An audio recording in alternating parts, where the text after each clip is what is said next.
Fat, juicy, and wet. I don't even gangbang. Pussy so good, made me throw up a set. That good kitty, good kitty, making my pet. Pretty pussy, top of pussy, you ain't never gonna forget. Fat, juicy, and wet. Pussy like Don't lie to him. Don't floss my ego. Doesn't need any more of that. But what's going on, everybody? You heard me.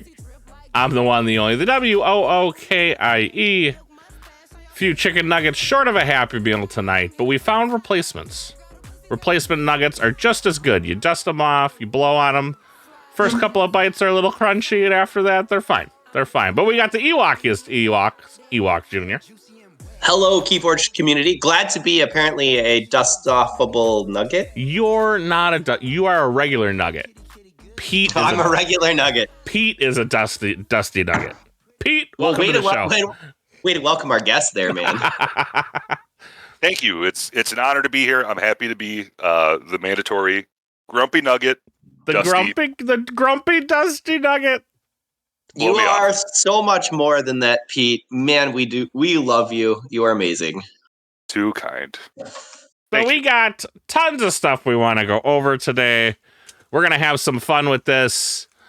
We do still have episodes coming out. We are going to try to do an episode on the keychain thing that is going on. I don't know. Is that still in beta or is that kind of open to everybody now? It's still in beta. Still in beta. So we're going to get something with that. We're going to get an episode on finishing moves. Not what you think it is with this show, but you know. And then we have a special guest coming on here shortly.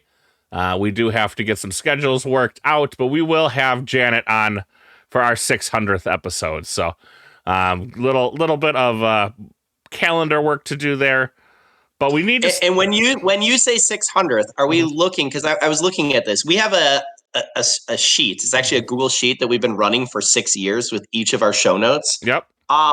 Right now at this episode, are we going based on how many pages we've hit? And so it's really the 600th page. Oh. Is this the 600th beverage that's been cracked while here? The 600th?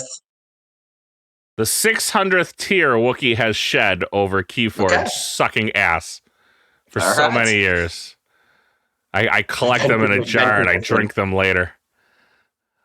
Look for that jar at KFC. Wookiee's tears. But we have our titular segment. Why is suck at Keyforge? JR has ours this week. JR, why do you suck at Keyforge? Well, so there's this little thing. It's a way to evaluate decks. Some people use it. You as a listener may not have heard of it before, but decks at Keyforge. What? Has anyone here? Have you guys heard of this thing called decks at Keyforge? Do I just Google that? I've never heard of decks at Keyforge before. Well, it's kind of the same way that GG markets, and that's just apparently word of mouth from us players. So that's the best way to get out. But no, Decks at Keyforge, great website that's there. But there is a nice scoring mechanism. And one of my decks recently that for the longest time, I could not play this deck. I could not go ahead and play it. It has a great score. And other people look at it. And Pete, it was actually your idea. You're like, hey, what are you doing with this deck? And I'm like, you know what? I should probably go ahead and take this for another training trip. Let's just see what it can do. I had played this deck. Cards did not come together for me. Gave it some time. Slightly different meta, not really. But all of a sudden, I took some different lines, and this deck just clicked. And this deck is like firing at this point now. And so, Pete, I have you to thank for this, because I think that's always one of, especially it's one of the tricks for our Archon players is, what deck am I playing? We got Vaults coming up. So good luck to everyone at Rochester this upcoming weekend. Actually, man, we are Thursday night. So tomorrow already. So just a couple hours away. Yeah. Yep. We'll get more into Rochester here in the twilight hours of Keyforge, where we've all had too much to drink and we're just talking shit. But now, I will say, for me, there's a reason that we have tools in order to evaluate decks. And I don't believe that decks of Keyforge is everything. I want that known.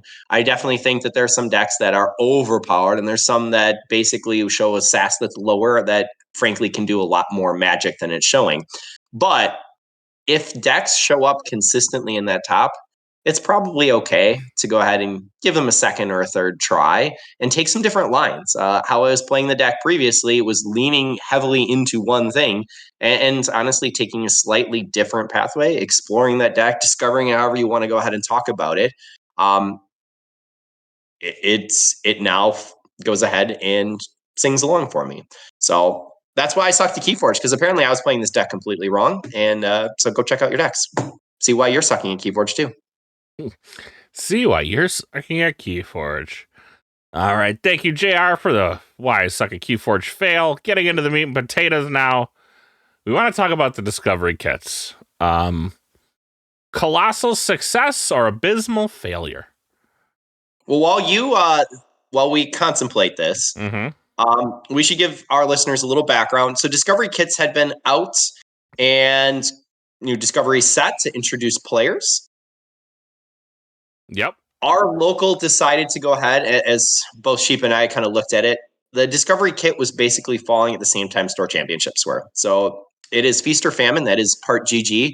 And there was a lot happening. And we're like, you know what? Instead of going ahead and running, hey, welcome to Keyforge, and then saying, hey, next week, turn around and come join our store championships, we actually just kind of paused that. And so we recently technically we're finishing up this month with our discovery kit, but we paused until the last couple of weeks to go ahead and run our discovery kit. So that is why it's very relevant for us, but it also gave us time to look and listen to what's happening in the Keyforge community, go ahead and see, hey, what's the feedback that others are seeing on this discovery kit? So with that background, what do we think, Pete? What do we think, Wookie? Was this discovery kit a success or a failure?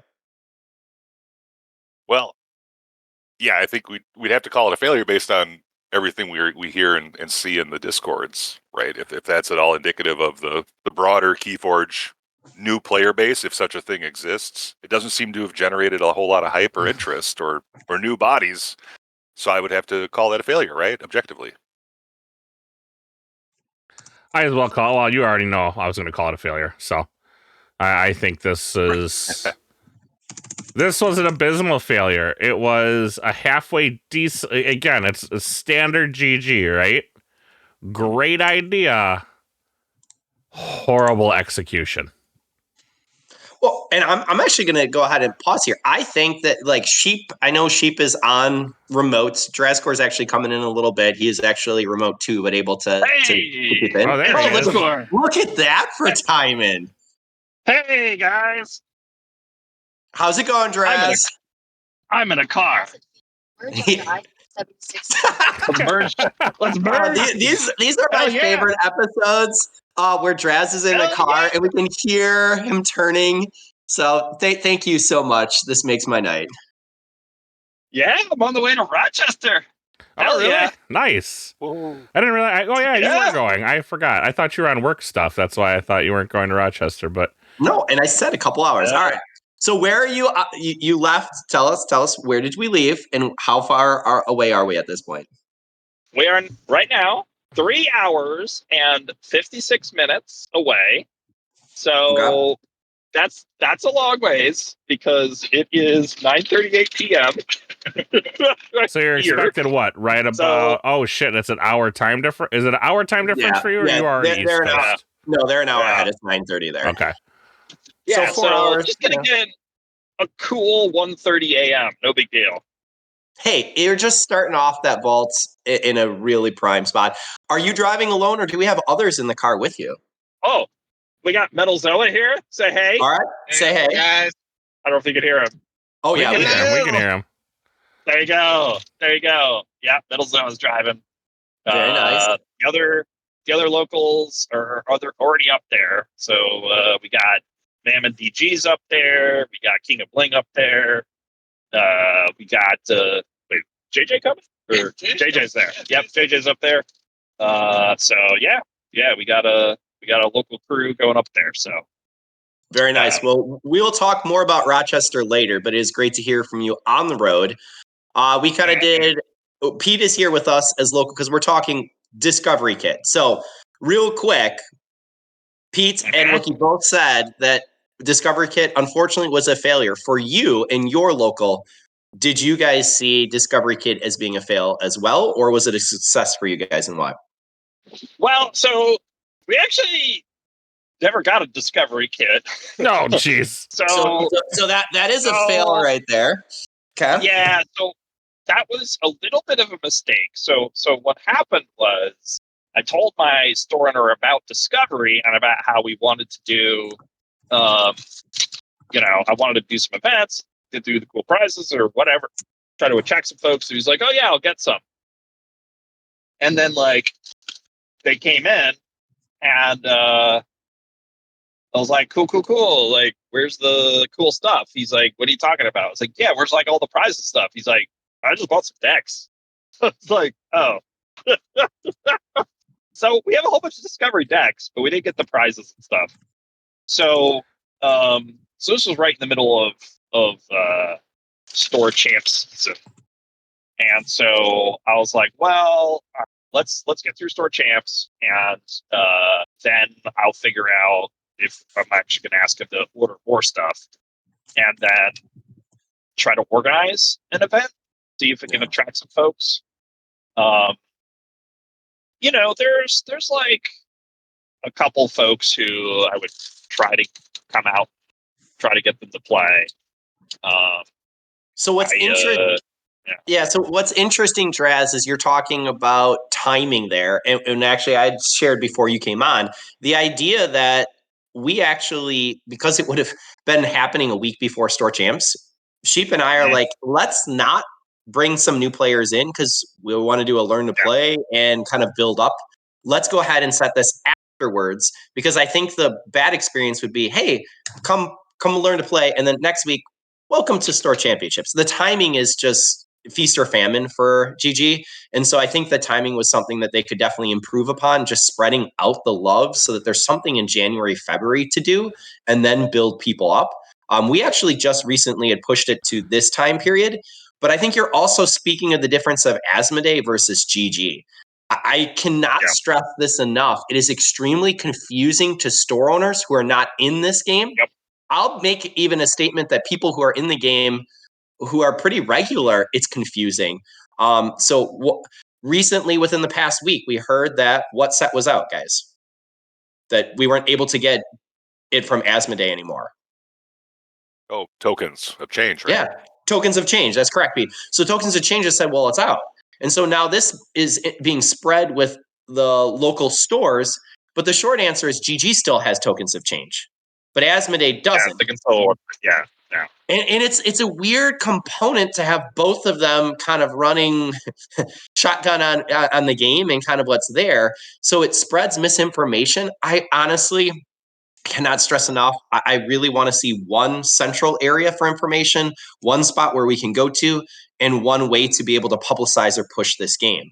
So all of that would be really, really important. But Asmodee versus GG puts another little hiccup in for your store owners who aren't, maybe they're not playing. I mean, Riku, I love you, man. You're running literally Vietnam, but outside of store owners who are that committed, who are that engaged, who are setting up for vault tours and for events, most store owners don't have enough time. They're trying to balance all these other games that are on their plate. And I think that's something that GG has to be aware of and communicate. I honestly would have preferred to have seen, hey, here's a really, really reduced rate for this kit. I'm not even joking. And I know it wasn't bad as is, but here is the kit to any of the stores that have been running events. Let's get it out there.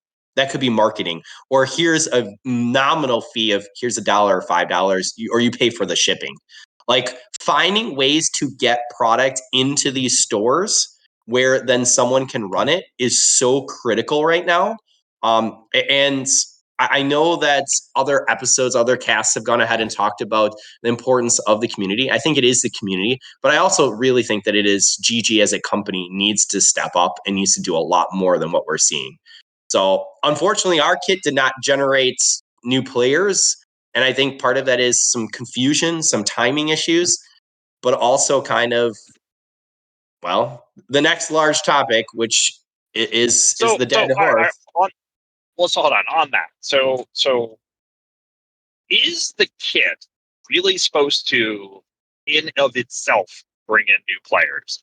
I don't think so. No. I don't think that's what it is, right? Yeah, the it's kit supposed itself, to try to.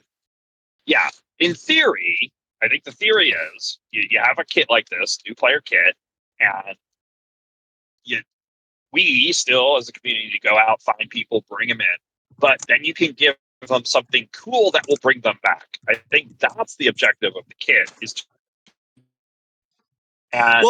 So Draz, here's what I had though on that. Like, one, the Discovery kit as itself looked beautiful. Like, it had neat trinkets. The key charms were really cool. I like that Josh actually built in that weekly. Yeah. Like, weekly, okay, we can come back. It's easy to play with the Discovery set, but who is it being marketed to? It's only applying to the people who already play Keyforge.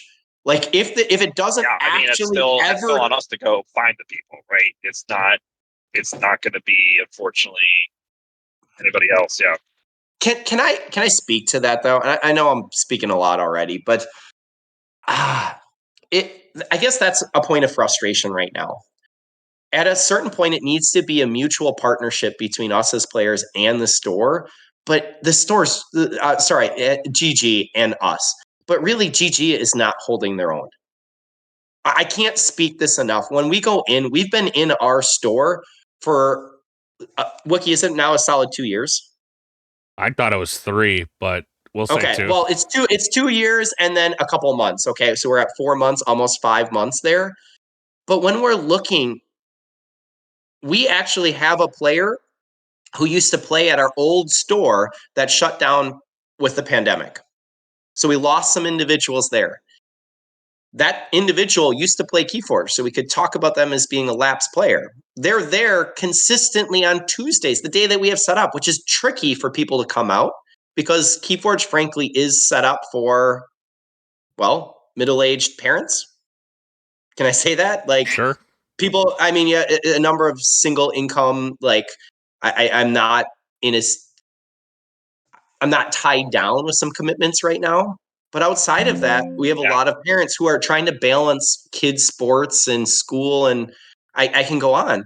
But if you're struggling that's all us old men and old women playing this game. Right? Unlike Altered, right? It's just that Altered cast with Wookiee. It's just like Wookiee and some kids, right? That's who's on the Altered cast, I think, right? It is a very young cast there, Wookiee. What do you have to say to that? It is a very young cast. Yes, it is. Yeah.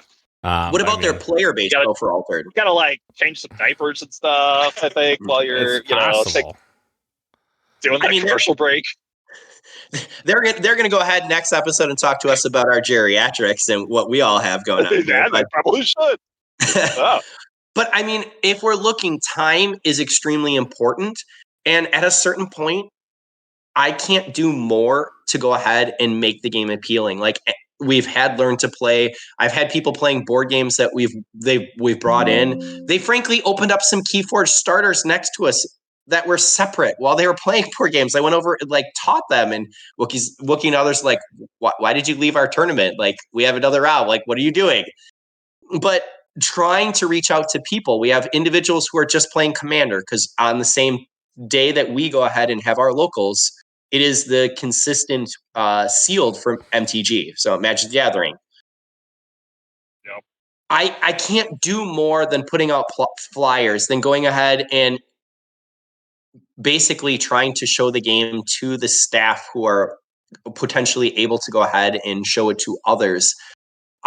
We can offer our own prize support, but at a certain point, there has to be some. That's what the Discovery Kit, right? So I have not given the Discovery Kit a fair shake. I haven't tried it yet. I haven't used it, right? Like, I do. Like, when I get back from Rochester, maybe at some point I will. How's that? I will talk with store owner about ordering it, and then I will set up an event, and then I'll go. There's a few folks who have like come to 1 or 2 events I'll try to get back. I'll go to my board game club. So I run a monthly board game club, and I've never like hard sold anybody on Keyforge stuff, but like I'll go be like, hey, this Discovery set, it's easier to play, right? It's fun. There'll be some cool prizes. Come check it out. Hopefully I'll get a few people to come. And then hopefully from that, one or two will actually become regulars. Like that would be cool. Like if I could get, if for that whole kit, I could get 2 people to come semi-regularly, like I would be happy with that. Like that'd be pretty good. Big. I'm going to say if you can get 1 new person to come regularly, that's a big success right now. Like, yeah. If we have someone who's going to come back more than once, that's what we're looking for right now. And I'm not even seeing that. Like time is very like there's so much that's happening for people in their lives that to expect them to come out. Like I know other people have talked about, hey, I'm running now events because table space is limited at some stores. I'm running an event twice a month instead of weekly. Yeah. The best thing that we can do is actually be there consistently. Because if you're going every other week, well, then something else creeps in, and I can't go ahead and fill that space. Speaking of consistent, I did feel a little bad because there's a guy who has come a little bit off and on. Like he plays Magic, and so like, but he also like has Keyforge stuff from Days of Yore, and so like sometimes when we're there, there's Magic players there, and like sometimes he'll come over and play like a couple games with us, or show up to play games with us. But like sometimes he'll go play Magic because he also has friends there. Like that's pretty cool. So he actually messaged. He was like, "Hey, I didn't see any message about Keyforge tonight. Are we playing?" And I was like, "Oh, we didn't message because we're all headed up to Rochester." It's like, "Oh yeah, you guys did mention that. I forgot about that." But like he actually reached out. It was like really cool. I was like happy, but also sad that we weren't going to be there to be like, "Yeah, hell yeah, we're playing with Keyforge, dude." So, yeah, I think it is tough, right? It's tough to get new players. I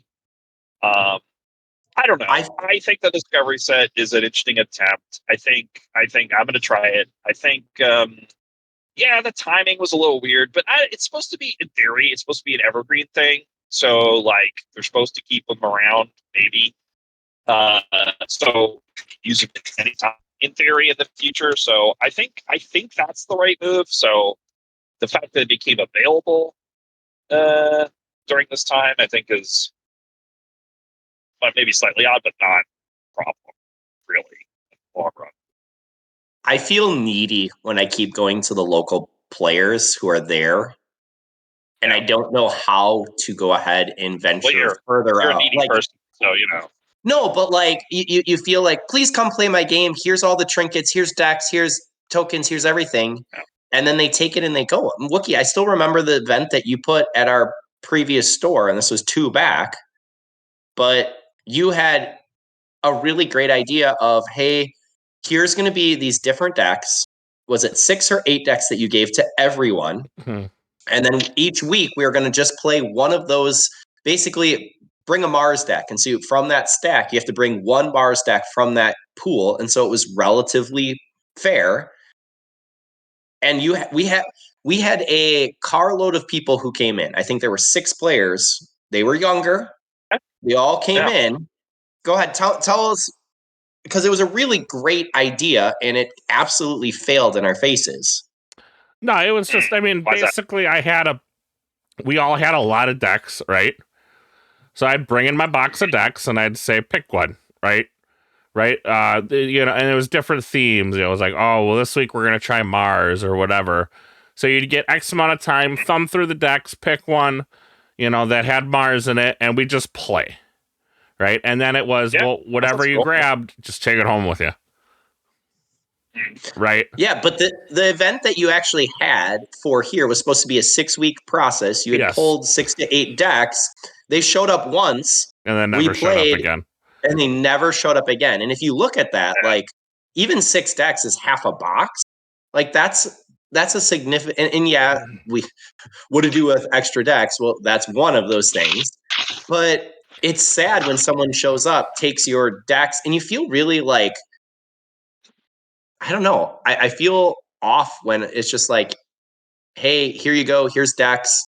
But you feel it's an odd feeling when people are just, I'm taking the decks and I'm leaving, and I could care less about these decks. We have more than enough, but it's an odd set of like, hey, please come hang out with me, please play these decks. Why? Yeah. Is something wrong with the game? No, it's a great game. Yeah, I don't know. Like, I think, I mean, half of it has to be selling the community, right? Like selling, hey, we get together and have a fun time together, joke around, all that, right? So you got to lean into the cool people you have, right? So you can't sell the Wookiee, right? You got to sell Sydney, right? Like, Sydney's the cool person there, right? Like, Don't laugh, whoever that was in the background. Which one of you is that? You'll be my IR for next week's episode. Fuck that guy. Why wait until next week? That was Metalzoa laughing over there. Fuck you, Metalzoa. Hey, don't you throw him under the bus. We know there's only one other person in your car. We went through this. Pete, there's only one other person in your car. Oh, goodness. I totally this is forgot why about you that. struggle, Wookiee, like memory and remembering things. Pete, did we sell you as one of our newer players within the last? Oh goodness, are we already on our year? Has it been a year that we've been together? Probably. No. You came out with the Mars Civil War. shit. Yeah. Yep. So Which it was has not been a year. Wasn't that right before, or was that during? No, it might would have been the during. summer. Yeah, it was the summer. It was like August. We're not there yet. Okay, we're coming up on our 1 year anniversary. But we're Pete, gonna have to buy a cake. It was definitely August because I reviewed my my monthly expenses going back for the last 12 months. And, no, don't talk about this again. I noticed a significant uptick. Anyways, different subject for a different time. What's all these travel expenses? Yeah. I don't travel. That's true. much. That is my fault. I could harvest my own local community, but I choose to stick with y'all because you sold the community. There you go. Okay, so you are saying that our community is worthwhile? Yes. And I'm not a person who sought that out. I don't maybe you guys have noticed I'm not terribly social or outgoing. It takes me a while to warm up. But I really liked the game, and I liked having the consistency of people who also enjoyed the game that I could always count on to show up to play the game. So I don't know that if that's what percentage of players is like, please don't try to sell me in the community. There's other things I might enjoy about this game. I have no idea, but that's my experience, anyways.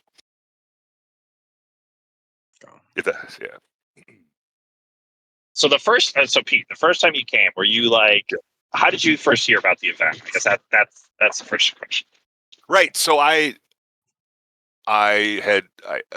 meddled with Keyforge around the time it came out, and then I don't remember what sparked my interest to go look for it again. But I couldn't find any information online, like just doing Google searches or looking on Reddit. The Reddit community on there is like kind of active, but not a whole lot. I almost made a road trip to Michigan just because they advertised an event, and it was the only one I knew of.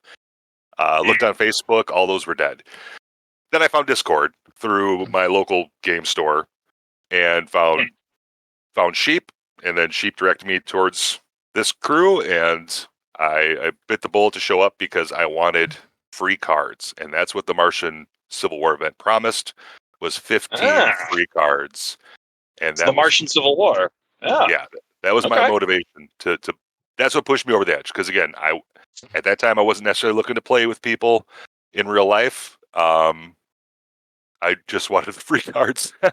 See, guys, free shit does win. It does. I know, and Sheep's not here to counter this, but I am with you guys 1,000%. I think hold on. What trinket. do you mean, guys? Free shit doesn't sell this game. We can't sell this game with free shit. That doesn't do anything. It does, man. No, it doesn't. I don't play this game because of anything free. I play this game because I like it. I play this game because I like to be grumpy about it. And I'm sorry. So back to the question, though. Once I did get there, everybody was super patient and eager to teach. Everyone was playing with Grim Reminders, which I still hate to this day, but they did their best to try to explain what each card did. And so that helped too. Did you feel that Grim Reminders was a really big jump from where you had been? Yes, and I heard about WoW, And the token mechanic, I really like that. I couldn't tell you why, but I thought that was so neat. And so getting a display of that, playing with it by myself at home and going, wow, game is still awesome. They're still innovating and doing fun things with it. And then going to Grim Reminders, where it's just, I don't know. That's a personal preference. I know of new players who enjoy Grim Reminders a lot, so that's not a probably super So common here's opinion. my argument, right? And we're gonna kind of jump around a little bit here. And I know you don't like Grim Reminders, and that's fine, right? Everybody's allowed to have their own yum, right? But one of the fails that we had kind of, and you can tell us whether we're wrong, but we identified is just the lack of power or any sort of pizzazz, sizzle. Like, there's no real spice in Discovery, right? Like, you're discovering mediocrity, and it's a real, like, there is nothing to look for. There's nothing exciting about it.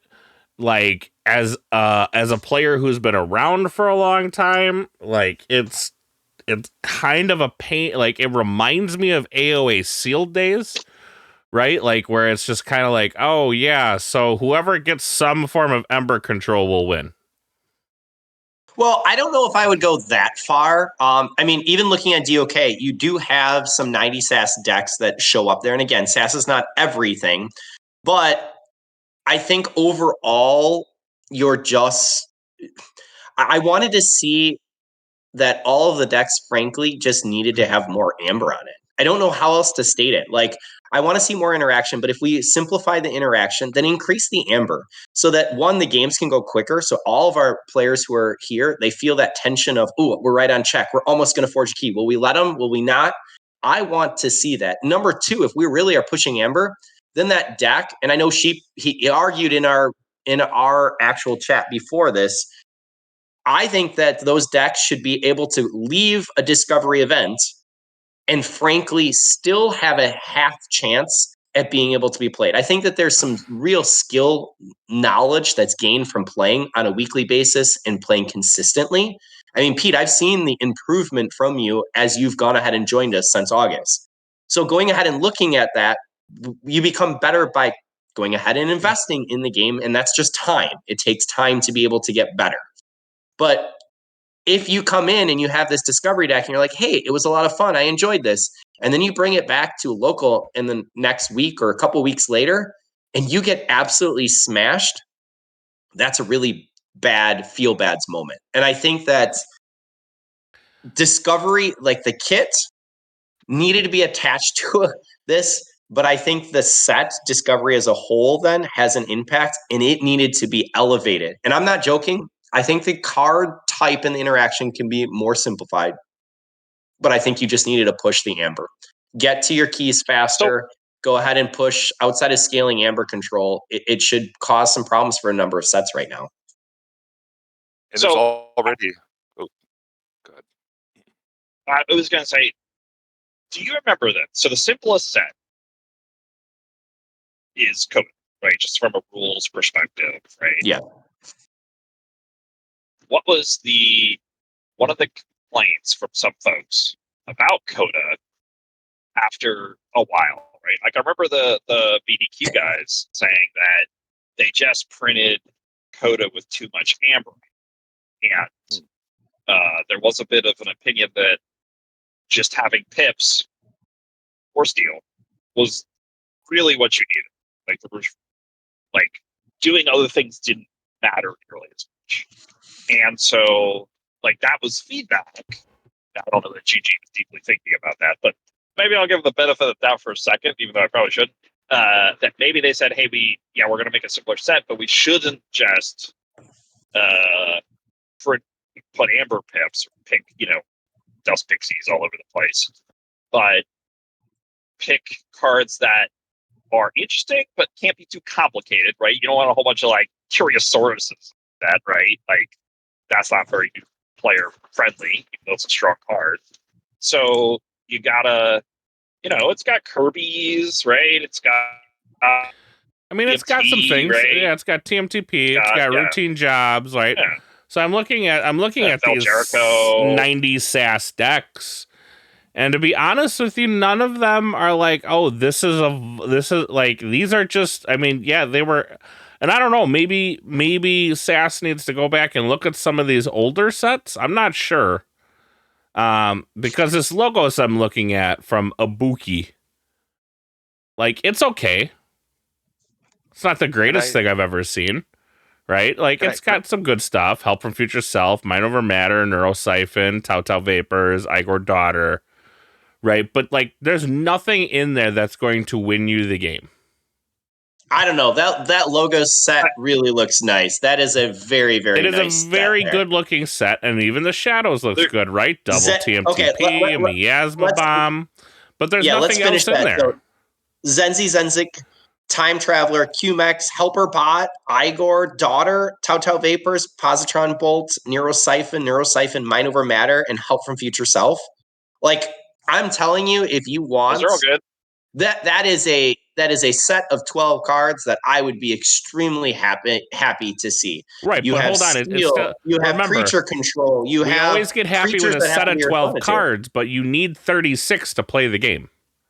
Correct. And even the shadows isn't it's not horrible. It's not the greatest, right? Nexus, Double Opportunist, maybe, like okay, Subtle Chains in there, Chain Gang, Brand.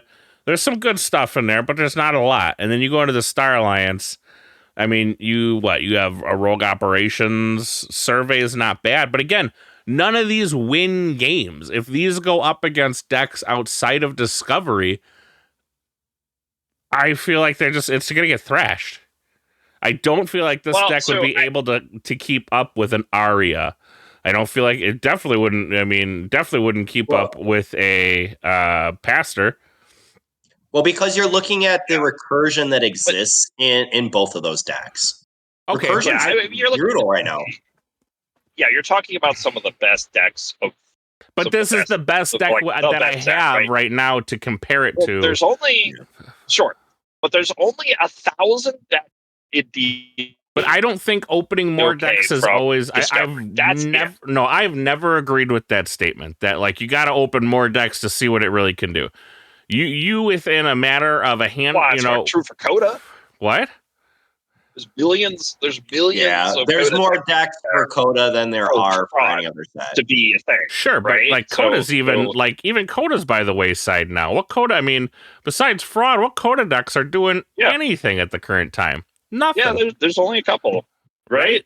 So now, yes, that still says that the pool, right? But I don't know. Like, I think there's just too few decks right now to say like it will never produce something. So what you have to do, and I'm just doing this all on my phone real fast, right? I just went to cards, DOK, and then I put Discovery, then I filter uncommon. Now I'm sorting by total arc. So whatever it thinks the arc score is of the commons, right? So let's just read down the list. This is where it gets bad. Yeah, so let me go top 10 here. Comm Officer Kirby, that's pretty good. Yep. Mm-hmm. Number 2, Nithing. Yeah, sure. Number 3, Helper Bots. Sweet. Number 4, Savage Clash. That's a good card. Number 5, Rogue Operation. Yeah, sure. Fine. Number 6, Tau Tau Vapors. Excellent card. Yep. Number 7, Rad Penny. Yeah, I like her. Number 8, Igor. Igor's very strong. Number 9, Berserker Slam. Right? That's probably our cards ever printed. Number 10, Rant Rive. Also very good. Right? So that's the top 10. That's not bad. That's not bad. Now you probably really need to go by house to figure out, right? Because that was kind of spread around there. So you probably need to go by house and look at the comments, really. So while you're looking at that, Drez, realize that even the GR like artifacts for recursion, looking at the common cards there in here somewhere, the Mehmets, going ahead and looking, and that's just Geistoid for GR, going ahead and looking at Beanstalk and the amount of giants that are coming in, looking at Well of Memory, Island of Misfit Toys, like those, just in Geistoid alone, already top kind of what you were talking about. Yeah. All right. Well, let's look. All right. So we need efficiency or recursion or something. So let's look at logos. there are how many commons? There's 16 logos commons in set. So let's just do the top 8. Let's do top half. Okay. And see where this takes us, right? Because this is what's going to power your decks. So Helper Bot, sweet. Telltale Vapors, sweet. Igor, sweet. Yep. Daughter, yep. Sweet. Yep. Cutthroat Research, Wild Wormhole, Armor Drone. All right, so we sort of ran out of steam a little bit there, but those first 5, quite good. All right, let's go. Star Alliance is your other option for efficiency, so we know we're going to get Kirby. Let's see. Hold on, pop it open. All right, so first one Kirby, second one Rogue Operation, sweet. Third one CPO Zytar. Yeah, it's got draw pips. Yeah, all right. Then comes Demo Alien. That's weird. Then DAP. Survey. Unity or Discord. This is a DT card. I don't remember what the hell this does. Play. Choose one user-friendly non-Star Alliance creature. Turn up 2 friendly creatures to each upgrade. Oh, okay, this is like a transporter platform on an action. Okay. All right. First Officer Frank. Yeah, so we lost steam a little bit there too. All right. Well, so yeah, it's looking a little tricky. Maybe Disc could save us. What's the chances? Not bad. Just Imp. Okay. Implosion, like that. Rabble. All the Weak. Flash of Broken Dreams. Okay. Rot Grub. Stirring Grave. Okay. Misery Exploit. Ugh. Okay. Yeah, those not so great. So that is a little worrying. What else we have? Could Untamed save us? That's Emberburst. No. Savage Clash. Let's see. Savage Clash. Okay. Lost in the Woods. Very good. Mystic Murmuk. Okay, I suppose. Mystic Murmuk's pretty good. For 4 power creature with 4 damage on play, and it increases key cost. Key cost. Yeah, the thing about Mystic, because the deck that I opened for this week had 3 of them. So we're seeing, because of the smaller card pool, that you have a lot more repeats. But Mystic is dual-sided, and so you're actually increasing your key cost to 7 or 8 or 9 if you have all 3 of them out. And if there are no creatures on the other side to start, Mystic actually has to do it to itself. I still think it's a good card, but it's not great. Yep. It's not amazing. Got Molly Mock, which I guess is artifact control. We've got Gloriana's Attendant, which is okay. Witch of the Eye, okay. Rapid Evolution, really. And then Key Frog. Key Frog's good.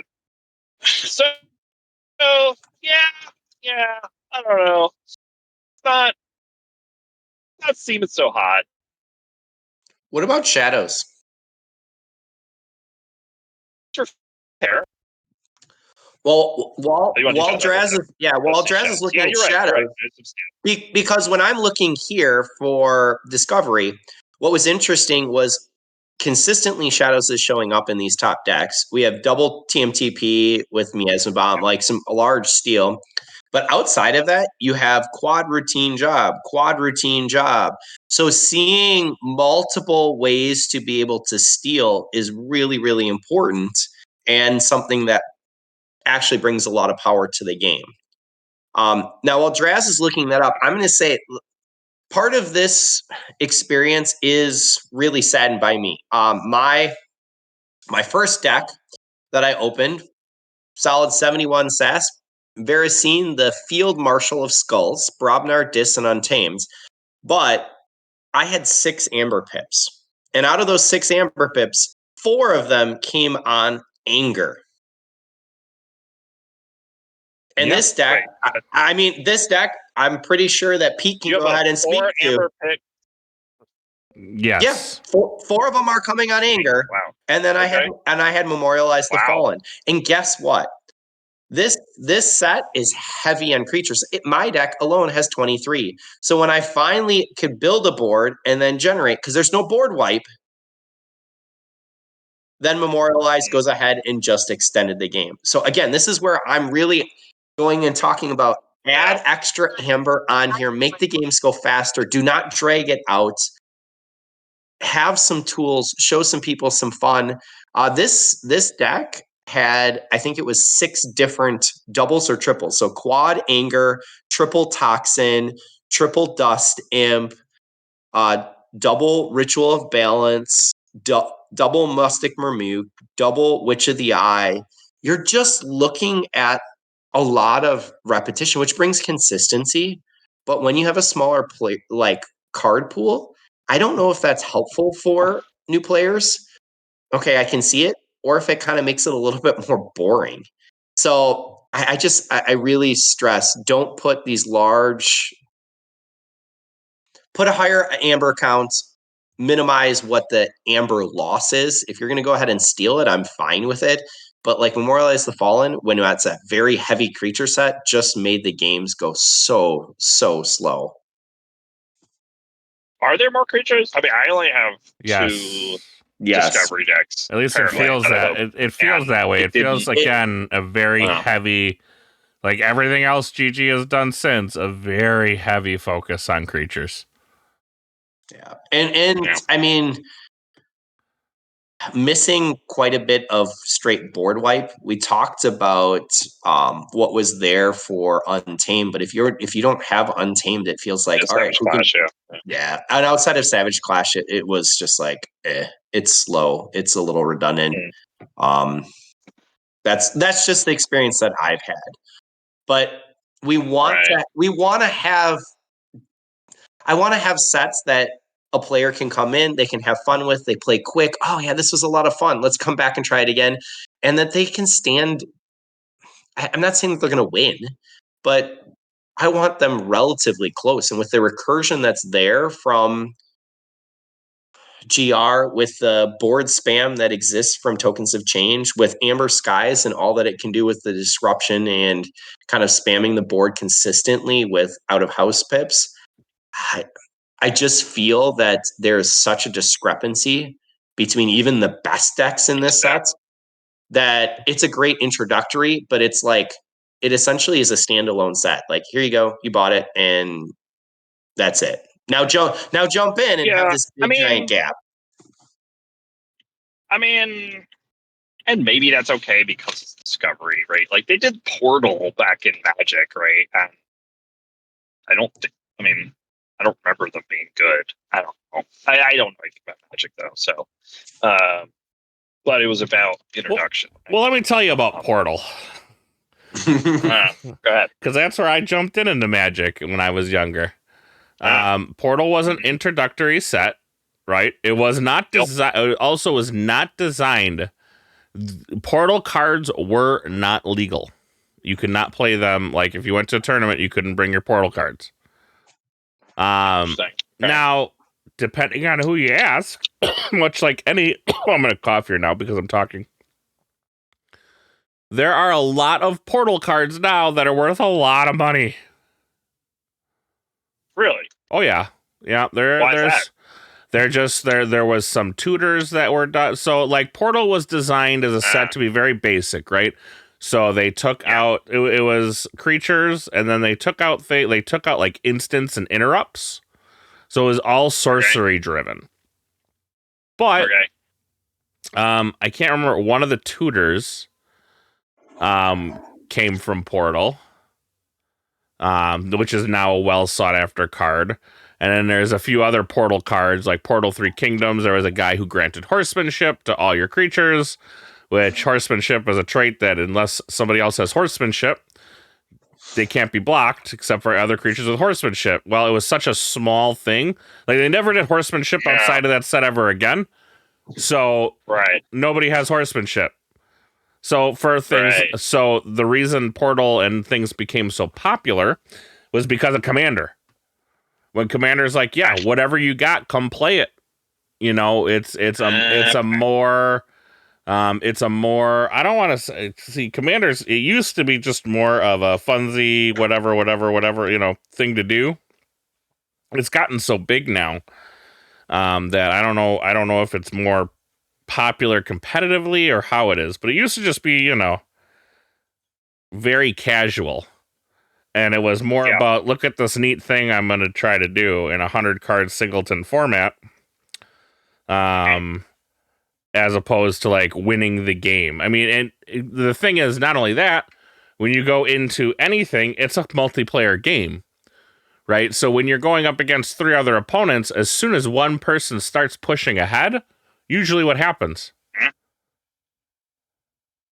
What happens when one player is... Everyone else turns on them, right? So it keeps that level playing field where you don't have that in Keyforge.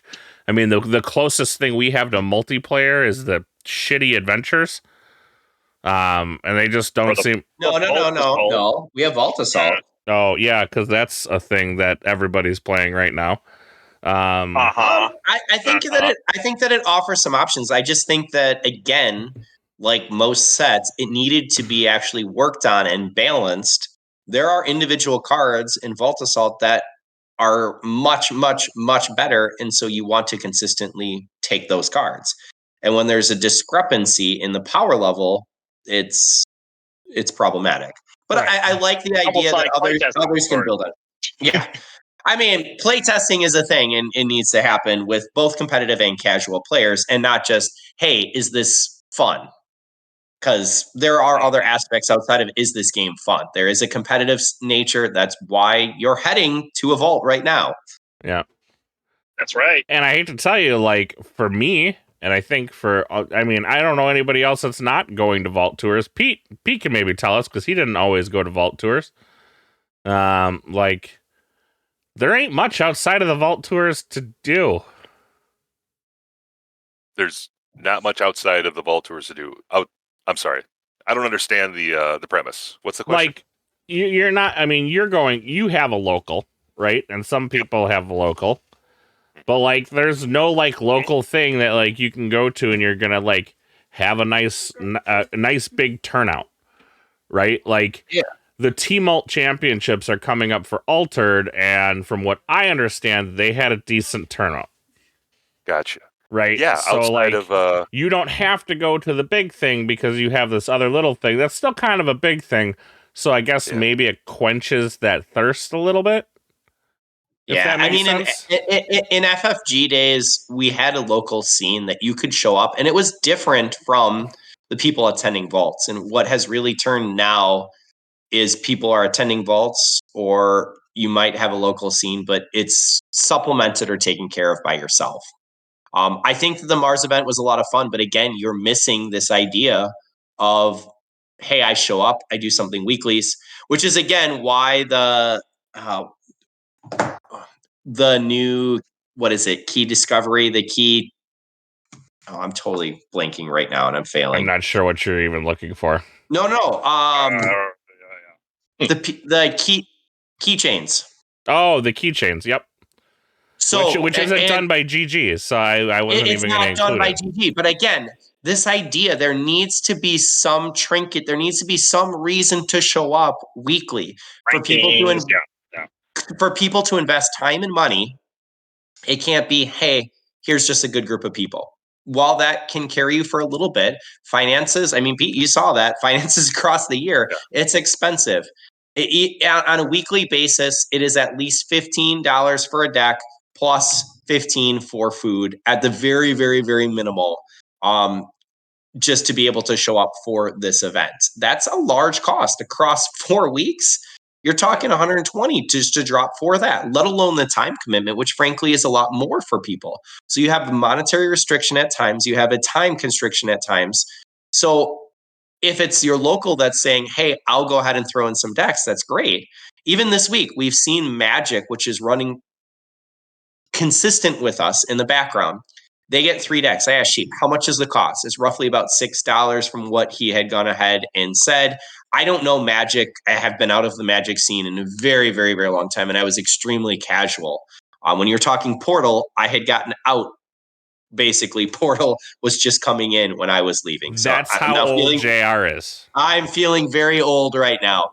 But I'm going to say that what's nice about Magic is the guys show up. It's roughly the same cost. Okay, $6 times 3 packs. Okay, we got $18 here. I think they do. But I think they do a flat $20 because then they do prizes too.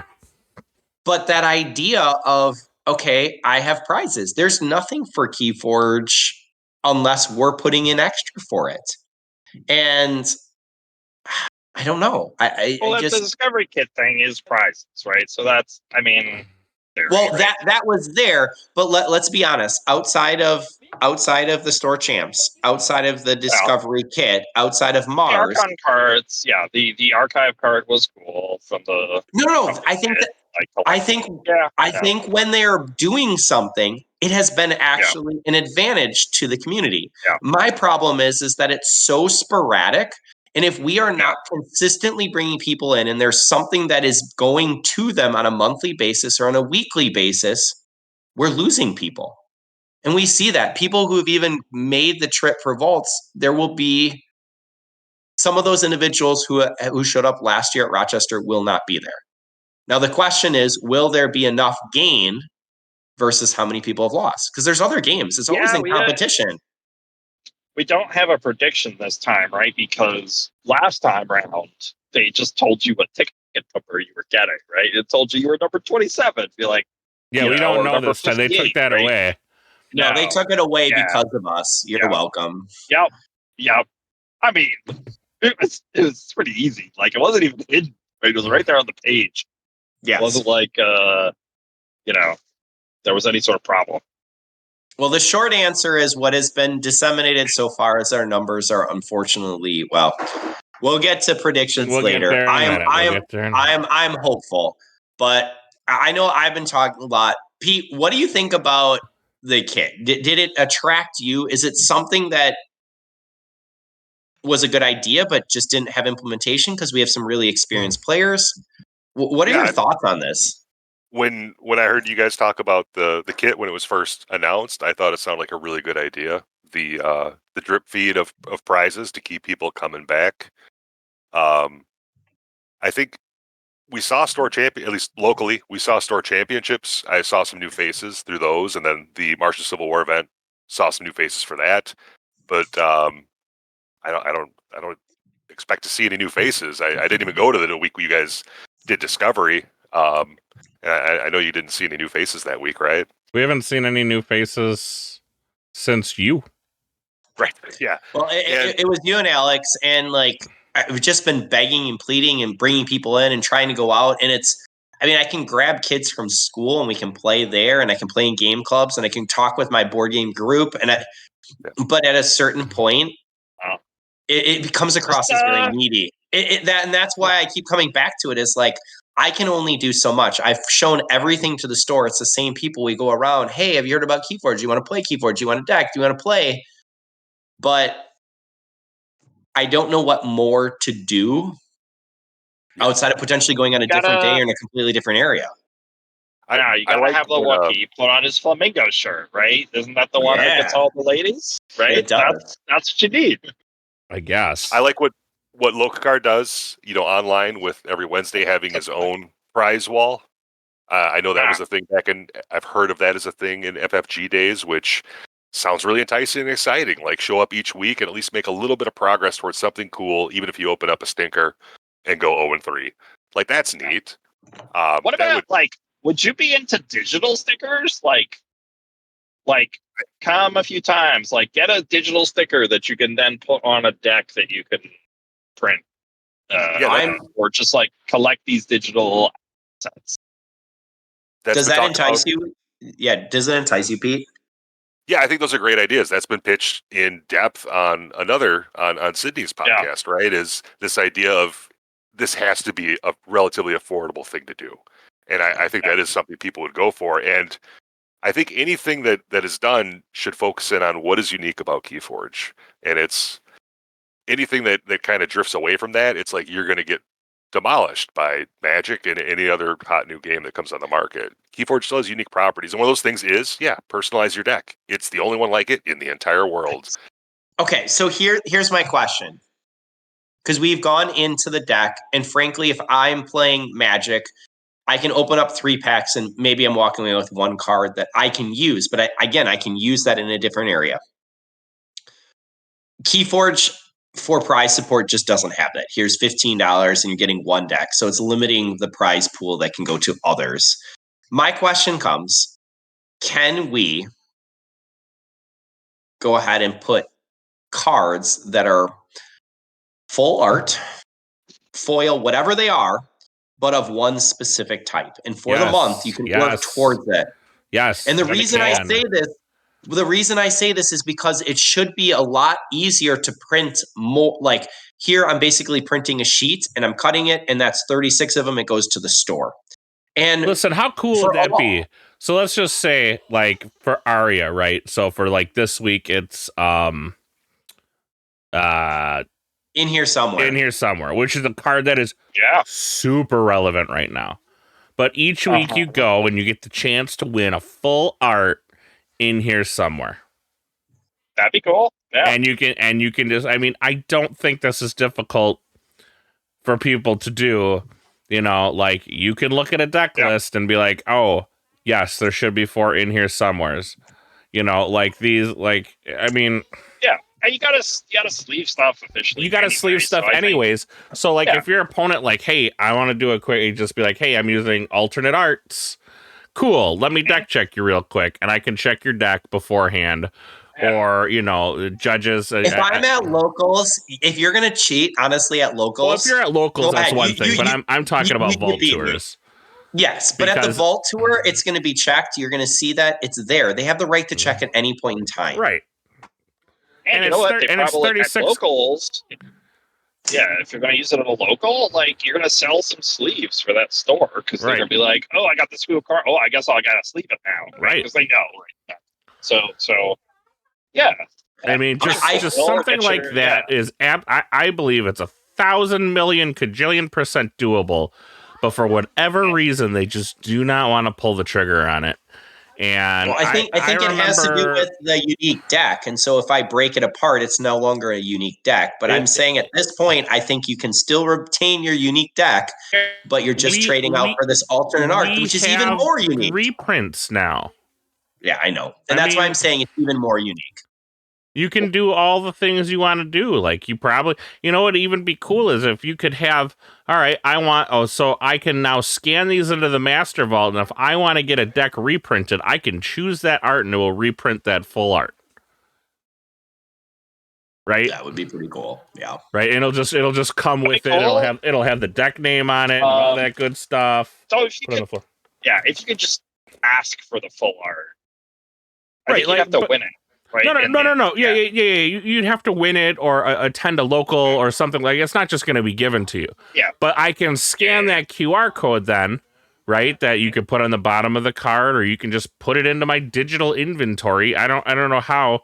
Yeah. Like, I mean, we're doing it somehow with store championships that, you know, you scan it and all of a sudden, yep, it's able to be reprinted with a sticker now. Why can't I just scan it and be like, yeah, I won this event, and now everybody gets like this cool, like, everybody can walk away with a cool card in hand and be like, oh man, this card's sweet. It doesn't even have to have like new art. So there's no money being paid to new art. You're literally just making it bigger. Right? Yeah. I mean, and I'm gonna reveal it now. I'm working on something on that my own. Right? I have in Photoshop right now. I'm literally almost done because it is very time intensive. Especially when you get around the Ember Pip and the little icon. But I am literally taking the board. I just took it In Here Somewhere, and I am literally just shaving it down and getting rid of all of the extras, right? So I'm getting rid of the whole background to just make a PNG. So it's literally just a border of the card, right? With the Geistoid logo at the top left and the Ember Pip right there. And then all I'm going to do is find I already have the file ready for In Here Somewhere because it was released as I believe it was released as a playmat. But either way, the big version is ready. I'm going to blow it up. I'm going to put it in there. I'm going to ship it off to, what the hell is this company's name? Trying to find him now. I had him up here. I'm going to ship it off to this company, and they're going to make foil versions of it for me. You know, and who knows what the back of the card's going to be. Maybe it's just a Archons corner logo. Who gives a shit? And then at the bottom, and I'm hoping to have them ready for Roseville, right? So maybe at the bottom I put Sounds something. great. I put something embossed Roseville 2025, and you can even give these away at Vault Tours, right? Hey, thanks for coming to the Vault Tour. Here's your card. Oh, you were top 8. You get a special junk restoration. Oh, you were top 4. You also get a special Ecto chart. I'm literally naming all guys starred cards. Yeah. But like, take your pick. Go with commons. Go with your commons. Yep. Go with your commons. Go with cards that are very popular. It's not hard to figure out what ones are popular. You fucking make a top 10 list every tournament, so you can figure out what cards are very popular, and the most popular card gets a treatment. And you can do this for each Vault Tour, right? Roseville's can be in here somewhere. Rochester's can be against all flags. Toronto can be helper bot, right? Like you could do, again, go on and you have an endless card supply lottery and all this art. And this isn't I'm doing it at my fucking house. Thank you for your donation. No staff, just me. But I think if you're talking about that and you announce it ahead of time, Wookie, like that would be something to actually go seek. I just opened up on Easter, so that technically it was Easter Sunday. I opened up all of my Vault Tour geotag decks from last year. And I had a little sadness because the split, I mean, those decks were very, very consistent. My low was 69. Consistently bad. My high was 78, and outside of the one off deck for each of those, everything else was between 71 and 74. I have never seen a set of decks that are that uniform, and that was more than just each of the vaults that are there. But like, it's something to collect. If I knew that, hey, this is here, maybe it's for participation, you get one, and for going out and making top 8, there's a different one. I think that you can go ahead and run those cards. I think it would be something to add 100%. You can do one you can do one for participation. You could do one for top 8. I mean, and I don't know how much those little foiler stamps cost, but maybe you don't even do that. But you could have one for participation, one for top 8, one for top 4, one for second place, one for winner, and you can do that for all 3 of your formats. I don't think that you need to do it for top 4 and top 2. I honestly think top 8. This doesn't like literally. Well, I mean, with the tariffs now, maybe it's going to cost you a bunch of money. But like right now, I think that if you literally are going to cost you pennies, and the return is nothing but upside. Yeah, I think that it's cool to have a little flex to show, hey, look, I made this top 8. Here's the card. It also potentially could be something to trade or to be able to look for others. And if it's individual for those, man, Drascore, if I gave you one in here somewhere, you're like, well, I got to get the other 4 now, right? Yeah. Or the other 3. So now it gives somebody to be like, hey, I'll take 4 more. I'm looking to sell my in here. I mean, they may not go for buckets of money, but they will go for something.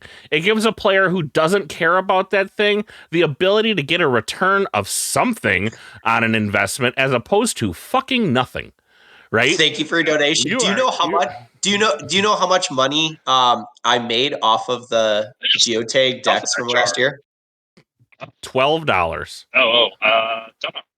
No, it was negative. I actually I paid for shipping around the world to be able to get our decks from overseas, and so it actually cost me money. There was not a single cent that was made off of those decks. So what did you get for doing so well in a Vault Tour? I paid money. Debt. That's what you get. No wonder the Forest Moon of Endor didn't have a great economy. Yeah. But I mean, they had to use subpar shield generator parts. I'm still proud to have that set, and I'm working on an actual wooden display for it. Yeah. So there's some pride in that, but outside of my individual pride, it's like it means nothing. And that's sad. That is really sad. Listen, it's a cool thing to have, but like, who are you going to show it to? Yeah, I mean, Dexter here says he said, I made a bid for selling my geotag decks. I was only able to sell like 8 or something for 20 a piece. But 20 a piece is literally 5 off of what a normal deck would be. I guess it's something, and so that's where you just need to look. The other But right problem now, is I the have set is extras that are doo-doo. sitting for nothing. Yeah, The set's doo-doo well, caca, right? for the Like, most part, yeah. it's not a great set, so like that's a problem. Well, let's see. We're gonna find out about the M25 pretty soon. Yes, you will. Are you going to go ahead and actually take some photos and send them out to everyone? Yeah, I think I will. Yeah. So definitely check. I mean, that is something fun for vaults. I'm not a big vault master person. I think that they could frankly do away with it. But I appreciate, Draz, that you're going to be there. Metazo will be there, and hopefully you guys will take some photos and we'll see what's in If it. they made Vault Master a real thing, and by real thing I mean, and you're going to hear who is it, JM that complains about Vault Master. I mean, we haven't heard a complaint about Vault Master since it first came out. But if you made Vault Master good, I bet you more people would show up to Vaults because there's something to actually gain. There is no gain. What did you gain with your Vault Master set? Debt. So there's nothing to gain on it. So like if you made a Vault Master set good, oh no, it's exclusive. Yes, I paid hundreds of dollars to travel there, to eat there, to spend nights in a hotel there, and to play there. I mean, literally, you're looking at even our cheapest vault tour. Our cheapest vault tour is Roseville, and it's still about $300 to get there, eat, do your thing, and then go home. But Wookie, I have such a great experience. It's all about the experience, and so that just doesn't matter, right? But at a certain point, you have to look at it. But experience doesn't put food on the table, right? I mean, at the end of the day, right? I get it. This is hold on. At the end of the day, I understand this is a luxury cardboard, right? I understand that it can't all be about the money, right? But to a certain company, it is all about the money, right? And yes, all of us go there for different reasons. I go there to get drunk, right? Listen, it may not be for you, Ewok, but for me, that's my weekend to let loose. I don't do that I know, and you often. need that. It's a mental health break. So going with you and Dan and Drazcore and the Drazcore experiences, like these are my jam, right? Like these are the things that I enjoy doing because number one, I don't get to see Drazcore really all too often. I get to see you and Dan a lot, but it's not like we're bar hopping every weekend, right? So like Drunk Dan's fun Dan. I don't know if anybody knew that, but Drunk Dan is fun, Dan. He becomes significantly... Until he punches you in the side, in your arm, and that gets annoying. Okay, so to be fair... This is just Ewok problems. I was going to say, that is a unique experience only known to you. Like, I have never had... Until it happens to others, yes. I mean, my worst case scenario is he tries to lift me up and dumps me on my head. I mean, you don't need the loss of brain cells. I'm just going to say that. Well, so either way, right? But like, there needs to be that draw. Vault Masters originally, man, I remember that first tour Vault Masters came out, and I had no plans on going to anything that year, and I felt FOMO until it came out that the set was dog water. Right? Once the set was like, well, it doesn't even matter, it no longer mattered to me. Yeah, and I think that's the problem is that we don't even announce what the pricing is. Like coming into Rochester, what's the pricing? Yeah, what do you guys plan for? I mean, we're completely off task again. Butt slaps with Josh? If you win, do you get to slap Josh's? Do you get to sexually harass Josh? Oh, no, we're not going down this path. I chose poorly. But I did have an idea before that I forgot, that I just remembered again. So, thank you. All right. Another cool thing you can do with cards. So they have the art, right? And you said make it big, right? Yep. Full art. Everybody loves that. But now, right, they own this art or license it or whatever. I don't know. But with all these AI tools, you could just take a piece of art and transform it into a different style now. So it's like you could get anime style of that art, like really easily. Right? Yeah. Like even Jeremy could do that. right? And then Well, there's a then you lot. can- Hold on. Can I pause you here, Draz? Because there's a you can do lot of line art. You can do- there's a yeah, lot of go ahead. artists. There's a lot of artists who have real issues with AI. So I do want to at least state that as a concern. I know that it's there. It's a tool. Some people really enjoy it, but not everyone. And so I do have to at least voice that our artists are talented individuals who invest a lot of time and energy to make their art. Sure. Okay. But yes, if we can go ahead and utilize Just the saying, original lots art of to options. modify, Yeah. it could be an option. I agree. Or you can upload your own art, right? Wookie can make his Don't can let make Wookie some do that. like some nudie cards or something, right? No. Rat Daddy just got ratter. Everybody's free to like what they want, but gosh, hearing you guys talk about alternate card art and full art cards, what an absolute nightmare. Half the cards in this game look the same. Yeah, no.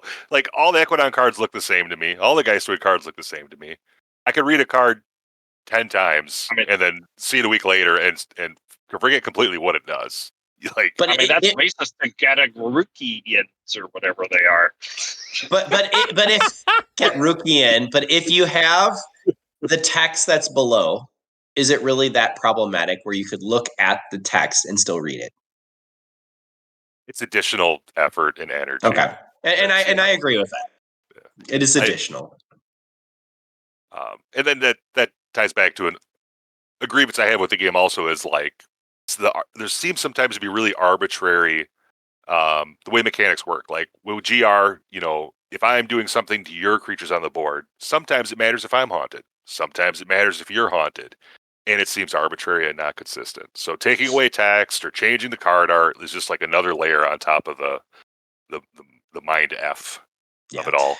And that is a formatting issue from GG, and frankly, before that with FFG, they needed to be a lot more consistent with their formatting. They weren't. It does create some issues for the game, so I hear that. All right. Well, we've gone into that. We've gone into a lot of different things.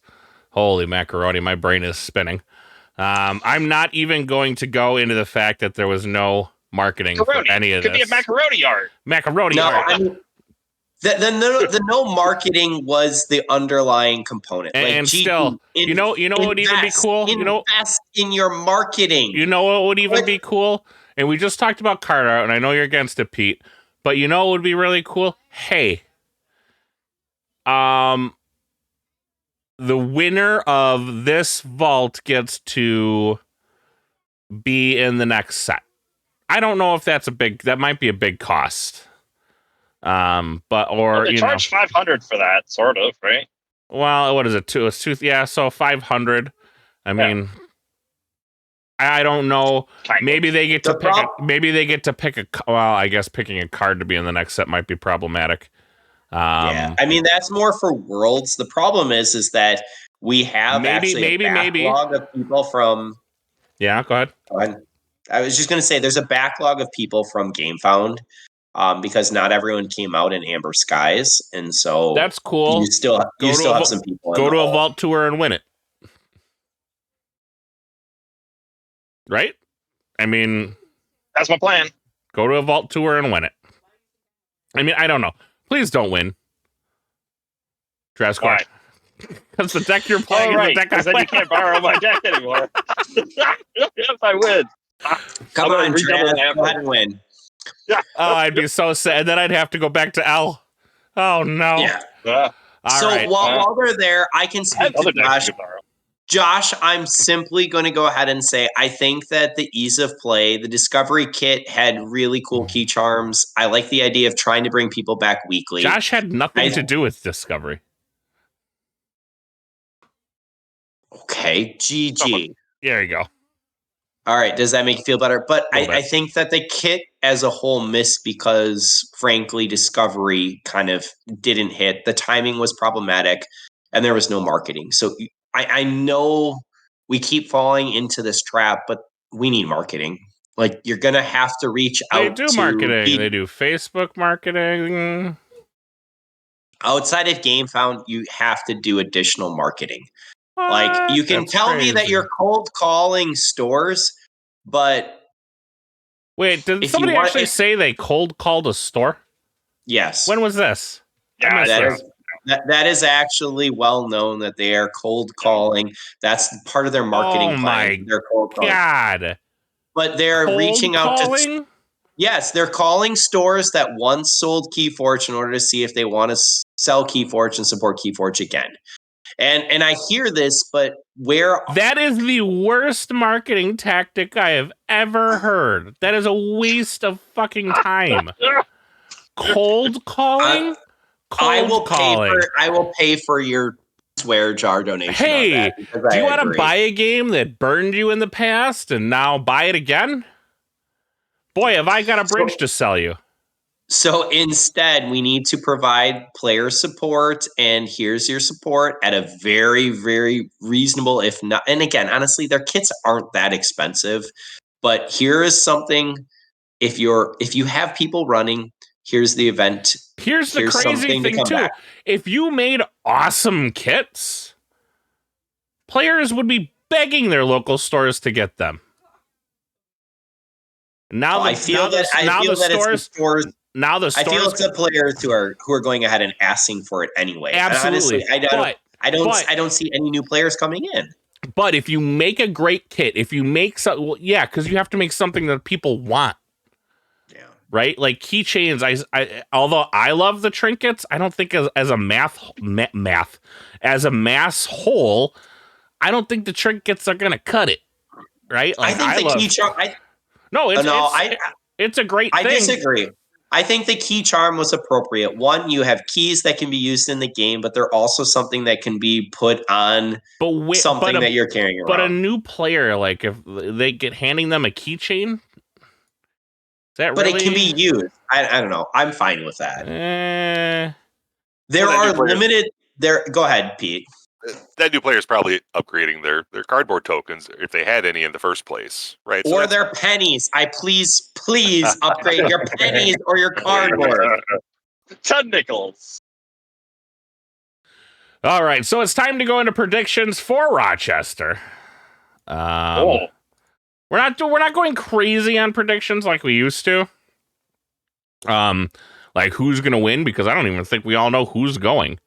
But what do we think? And I tried to find this, and it's probably somewhere in our notes. I don't have the mental or real need to figure out what Rochester's. There were 7 people at Rochester last year. How many people were at Rochester last year? It was pretty. I don't know. I thought it was like 60 some. How many people were at Rochester last year? About 80, 85. Middlezoa thinks 80, 85. 80, 85. I'm sure it's somewhere in our notes. Yeah. I just don't remember. And I tried to look up the article, and for whatever reason, I can't figure out how to go back. Their website used to have like a read more section where like you could see all the articles, and I don't see that anymore. Am I crazy on that one? Anybody else not see it? Just me? Okay. It's there somewhere. It's in there somewhere. So are we predicting sets? Is that what we're going to do? Well, right. Yeah. Like right now. Right. Yeah. So right now. Okay. So I want to say what is the attendance going to be? What is the attendance number? Hold on. I got you. Yeah. I know you had exactly 72 last year. 72 last year. Oh, he even pulled it. Oh, really? I was copying and moving it up. All right. So 72 players went to Rochester. I think Morgan, I think you need to go to Rochester. No Asobi this year, right? None of the Canadians are showing up? Yeah. Too soon? Okay. Yeah. So that's still too soon. I put it in green for all of the vaults. That's right. So Rochester had 70 in attendance, 61 sealed, 55 Archon, and 10 Alliance. Will we go single digits in Alliance, boys? Well, okay, so it depends. No, I'm out of order. I'm sorry. Attendance. Let's start with attendance. How many attendance? Okay. So I am going to say well under 70. I am gonna go. Man, I am going to go, I want to say 32. That's the first number that popped into my head. That's the No first way. number. That's the No. first number that popped into my head was 32. So I'm going to run with it. No way. You can say that's too low. Everyone's saying too low, and that's fine. I know it's Okay. I know it's a big center. Wow. I'm going with the first. Literally, that's the first Pete? number that popped into my head, so I'm running with it. Pete, Draz, and then I'll go. Come on, what do you guys got? Well, that's a mean answer, I think, and that's a pessimistic answer. And so I'm going to do you one Welcome back to the real Wookiee dirty. Show. I know. I know the brand. I'm familiar. Oh, okay. I'm going to go 30. You've heard it once or twice. We talk gonna go- for 2 hours every week. Exactly. I'm going to go 33. 33? Whoa, whoa! That is like. I'm price is sorry, right. but Pete's that call is like validating Wookiee there. Pete's of my new the best. negativity. Pete's Okay. my new best friend. Wow. I need a whole other beverage here. Drazcore. Help me out, brother. So, all right, here's what I think. So all right, if it was 72 last year, I put my number in. Go, Draz. I think, I have two numbers I'm going to say. The first number That's is not what I allowed. think. You are allowed one, and you can Well, ask Metal Zoa to say the other one. The second number is going to be the real number, but I'm going to explain the first number. Right? This is not my guess. I think prior to recent scenarios, recent situations, I think we might have hit 80. I would agree with you. And Had things not changed. But I think we're not going to see a bunch of Canadians come into the U.S., and I think we're going to be closer to 60, 65. So I'll say 60. Okay. Well, I put mine in. I got to stick with it. I think that we continue to have a little bit of loss due to just players moving on to other games. I may be underselling what we have for our Canadians not coming down. I hope not. And I think I put 65. I think that is probably generous, but with the new news, with where our present economy is, with the relationship with tariffs between America and Canada or the rest of the world, I think that it probably is going to be closer to 55. But I'm going to be the optimistic one. I'm going to say 65. I'm going with it. Okay. So we have 32, 33, 60, and 65. May the best man win. All right. I don't think there's a wrong answer in this scenario. That's where I feel. I mean, they're probably all wrong, right? Probably. I mean, they're wrall, but I mean, Price is Right. Metal Zoa, what do you think? How many people are going to show up to Rochester? 57. All right, he says 57. That is his guess. So, it is official now. I feel that's a respectable answer. Okay. Oh, Wookie says that's a respectable answer. There you go. You choose. I think that for Price is Right rules, Metal Zoa is shooting for your spot on the caster score. I think Metal Zoa is probably actually closest, in my opinion, to Price is Right rules. So probably, I think he's going to be right. Like I said, 32 was the I don't know why it just like you ever just have something in the back of your head just scream at you and go, that's outrageous. This. If we honestly go from Wookie, if we go from 70 to 32 or 33, I will say I am really worried. And I know I think you should be. I know what has been told to me, and I'm a little sad about that. Numbers are not showing where they were last year, but I got to be the optimistic one. I got to be able to bring some positivity. And that's fine. Bring the positivity. Nobody's upset at you. And honestly, last year for Roseville, we had 40 in attendance, 36 for Archon, 32 sealed, and 29 alliance. We had a wonderful time. But I think the idea of will it be stacked if the numbers are lower? Will it be? So that's the question that's I have. That's a whole nother. So but should we do will first? it be stacked? Okay, I'm gonna go roll with it. Yeah, will it be stacked? Yes or no? This is a simple yes or no answer. Well, let's put it this way. If numbers are low, if numbers are low, right? Because obviously if numbers are big enough, they can't stack it. if numbers are low, will they decide to stack the event? Because they have said in their little dibbly-doo, right? No, we're not going to stack the event. No how, no way, not going to happen. Yeah. I believe. I think they've had time to think about this and that they're not going to. Okay. You think otherwise? I do. 100%. Okay. I feel if the numbers don't pan out the way they want them to, or they don't pan out, right? And we end up in a Roseville situation. Right. And it's just Sydney trying to play Alliance. Right. That's like one player's registered. There will be others. There'll be like 3 or 4 others, right? Depending on who's there. Who else? Who else do we know? I don't know who's all going. I like the only other people I can think of. Cat Marrow will play. It'll be Sydney versus Cat Marrow as the only two in the final. JDG's not going. Canadian, right? And then the only other one I really know that would do much of anything is boy, am I drawing a blank on his name. Going. No, not Gorlami. Totally drawing a blank on his name right now. Names? Ancient Bear Republic guy. We just talked about him too. Aviator. There we are. Thank you. Aviator. Aviator's the only other one that I can think. So, with that being said, right, like I think those are the only two that would do much of anything, right? But I mean, if I feel wait, I stepped away for a split second. What is happening? Oh no, we're trying to figure out like who else besides Sydney would be like, I want to play Alliance. But I think if numbers are low, I think you will. Cat Marrow is going to go ahead and play. It's well known she will play. That's what I said. It's going to be the immediate final, Sydney versus Cat Marrow. But I think if not, so I am going with yes. If number, so you're saying no, Drazcor, right? If numbers are low, they still won't split it. That's what I'm gonna say. We'll see. I believe that if numbers are low, they will 100% stack them.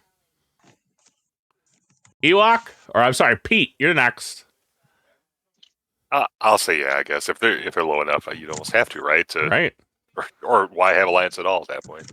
Well, we've been asking that question for 2 years. Sure. Ewok? Yeah, I put in here yes below 15. I don't want to see it stacked. I think that they've said they won't, but everything that I'm hearing, everything that I'm seeing, everything from the past tells me otherwise. So I'm saying yes. If it is below 15, I'm saying yes, they will stack them. That can be good or bad for those who are below 15. Yeah, like below 15 entrants or below 15 total people. I think if there are less than 15 people for Alliance, that it is reason for it to be able to stack because they want to increase those numbers. But my answer has to go as a yes, but I am listing it as a yes. So, Metal Zo, what you got? Metal Zo, do you think they'll stack Alliance if the numbers are low enough, even though they said they would? If we're below 48, yes. 48 total players below that, you think they'll... Okay. So 48, below 48 total players, he thinks they'll go stack.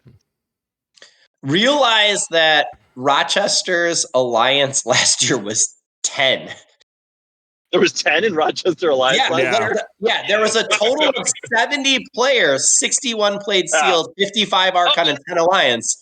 I am not joking. When Sheep and I came up with the idea, and it was mine, let's go ahead and run sealed and Alliance on one day and sealed and Archon on the other day.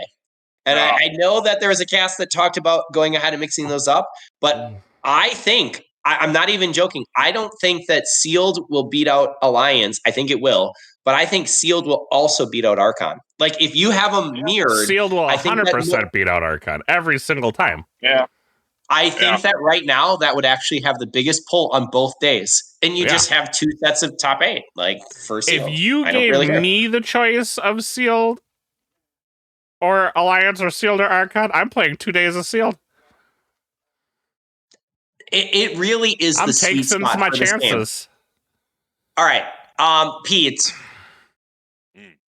So now we're looking at... You came out to KFC with us. You are looking at going to Roseville. Apparently, we have Rotsville in here, so I got to go and change that. Yeah. But wow.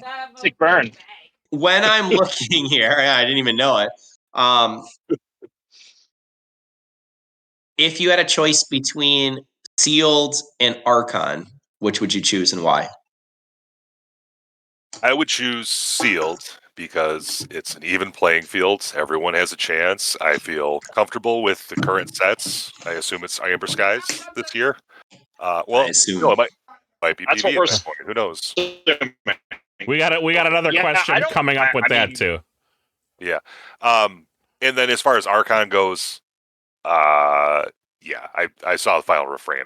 I know Final Refrain players aren't going to be at every Vault Tour, but yeah, it's not all 24. I really think that's more of a Worlds representation. And not only is it Worlds, but it's like Worlds, but we also pulled the best decks from all of our friends. So absolutely. If I had an Archon deck I was really in love with and really wanted to test, I would choose Archon over Sealed. I'm almost there, but I haven't quite found the right one, I think.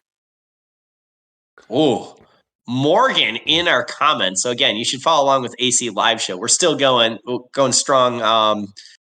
They should just kill Alliance. They should. LOL. They should. I mean, there's an LOL at the end, so we'll leave that there.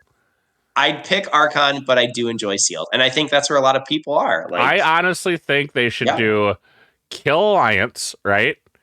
Or if you want to keep it around, you do 1 day Sealed Alliance, where you're able to Alliance your Sealed decks. 1 day you get 3, pick one. Old school Sealed Archon.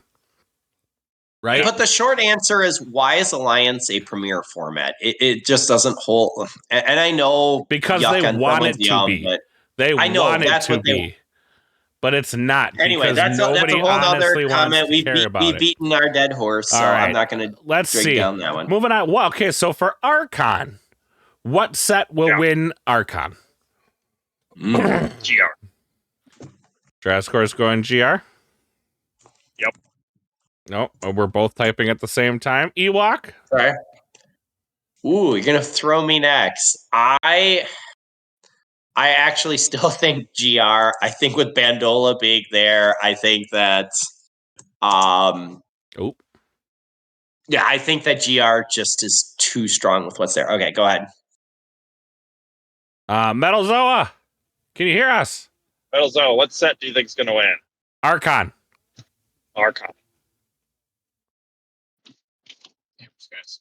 Amber Skies. Wow. All right. Metal Zoa's going with some ass. Pete? Amber Skies.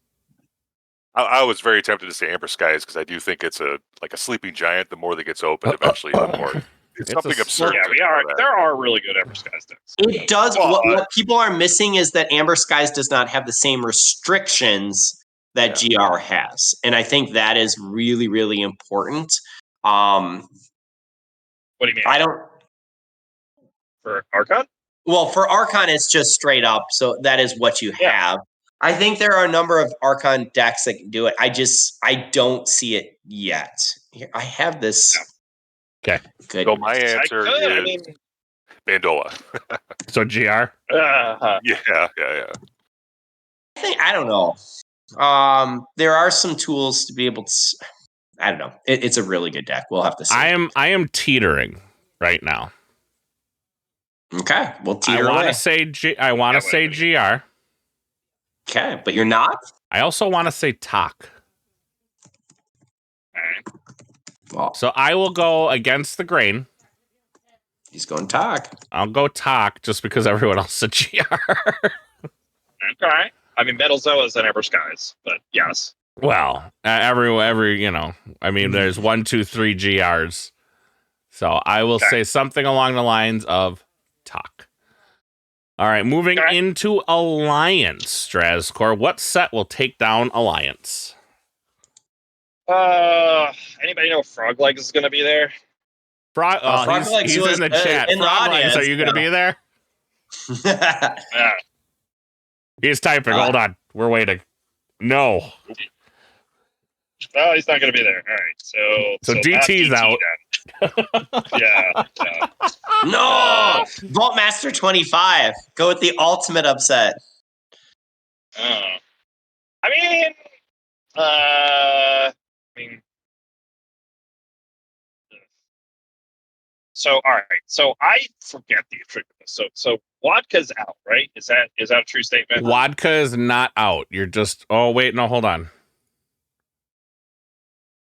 No, they just. Vodka's out, but Jenka's in. Vodka is not out. They only restricted. Oh, you did they? still vodka? Yeah, because you only. Morgan, help me All out. right. Are you allowed? I believe you are here's allowed. the list. Thank Are you you. ready? Yeah. Befuddle, any just tell number. what you do. Chronos, any number. Ghost Form, any number. Hellafast, 1 per deck. Heart of the Forest, any number. Infernus, any number. Jervy, any number. Here's where you care. Key Abduction, 1 per deck. Yep, that I knew. Legionary Trainer, any number. Stealth Mode, any number. United Action, any number. Winds of Death, any number. And so Key Abduction and Winds of Death, so no vodka. Okay, so yes, so no vodka. Yeah. I couldn't remember if they added wins because, I'm not really up to date on my alliance. Yeah. I think, here's my guess. I think somebody gets a whole ton of crazy house pips and just plays one house and wins with Ember Skies. I think that somebody is cooking that up and hasn't been super sharing that. And we're just going to see every card is a diss. Every card is a diss? You just play diss every turn. Have you been looking at... Have you looked at DOK? Have you seen any of those decks that are pushing out that amount? No. Okay. I don't know. I've been looking at DOK for Alliance. I look at DOK all the time. I don't look at Alliance. At DOK more than I need to, and wish and hope and pray for decks, and then I open not lottery winners. Doo-doo caca. Yeah. And that's where most of us are. But the short answer, I look for decks, but even hitting where you have 8 pips coming out has not existed. 5 pips coming out I don't think we've hit 5 pips, or it's very, very, very low. I got to go in. That's one of the searches that I had. It just, they're so infrequent. And that is just cards that can push out those, not even of a single type. So we don't have access to that amount. So mine was Amber Skies plus house enhancements. That's with every single card here. Tattoo Gratu, Fancy Donovan, Fiendish Apprentice, literally Serene, Game Changer, literally all of them. And we're looking at 5 or more, and there were 0 decks. So you just don't have enough, in my opinion, to push that. All right, so Transcourt's going Ember Skies. Ewok, what are you going? So Draz, to go back, there are 4. So out of those cards, all of the house enhancements in Amber Skies, there are 11 decks that have 4 of them. Now, ironically, I've been looking at this. Mars has 2 of those cards, and it shows up a little bit more frequently. But I still don't think those pods are enough to be able to win. So with that being said, what set are you choosing? No, I'm well known for going through here.